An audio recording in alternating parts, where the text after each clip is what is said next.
fires, and actually you mentioned it with a bit of surprise yourself. Any further insight into that? Why were there so many fires? Was it talk about what was causing them? Were they in specific spots where if you connected some dots, you might come to some different conclusion about what was going on? Do you have any more insight into the fires you're talking about? I don't. I mean, I think they were all different.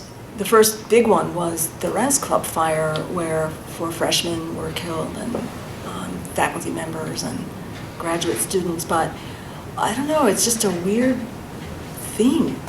Does anybody else recall this? Or I was just very surprised. It just was like an image that just kept emerging. Maybe there are fires like that all the time anyway.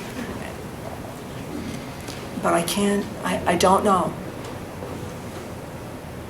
I don't remember any from my area, that's why it's just unusual you mentioned there were so many.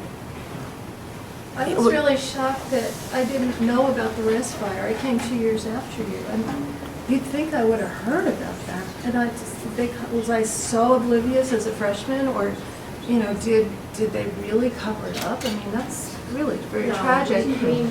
I knew. I was there. Okay. And later, I do remember when the blacks were marching, and trashing. That was a big thing in the country, to trash, the system and the windows of the banks and all that. That somebody burned down the Ahana House, which was the black students' house. In that I 1970. remember very well. That was a big deal. Warry wasn't burned down. It was the. Well, there was a cross there. There was a cross burn in the cross lawn at Warry, but it was the. It was the Africana Center. No, it was before the Africana Center. It was after the Black Student Movement Center that was burned down. Okay, I remember. Yeah. Okay. From memory, but I do remember it was very serious. Yeah, it was. That I remember very well. So those were intentional, right? And Yeah. they were find out who did it, were there students, what was behind? I asked the editor of the 1971 yearbook, and he told me that he thinks that what they found was that a watchman had just done it, just weird, just no particular, not any well understood reason. But I will say that is something that I didn't remember. I'm talking about the burning of the Africana Study Center. Yeah. And partly it could be that I had a boyfriend and I was like living on campus.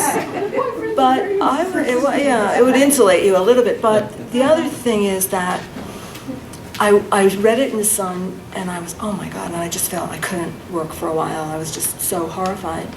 And I would go through my downloads many a time, and I would say every time I went through it, I didn't remember that. And it was like, I know I've been through this, but this is the first time it was as if it would be the first time I'm seeing it. So I think that there could be trauma too with not remembering certain things. And with the Res Club fire, it's kind of an interesting thing. There's a guy, I can't remember he wrote to me because he'd seen something about this book, and he believes that the university really covered that up. And he thinks they know who did it, and he's trying to get the case reopened. And it was someone he thinks it was somebody who had been in the 6-year PhD program and was like mentally ill. And there were other fires after that. The Floods moved out and they moved into other apartments, and there were fires set where they went.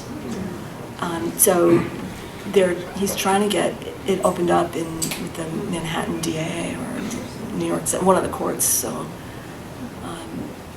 But a lot of stuff was just very scary. But what I say about it is, though,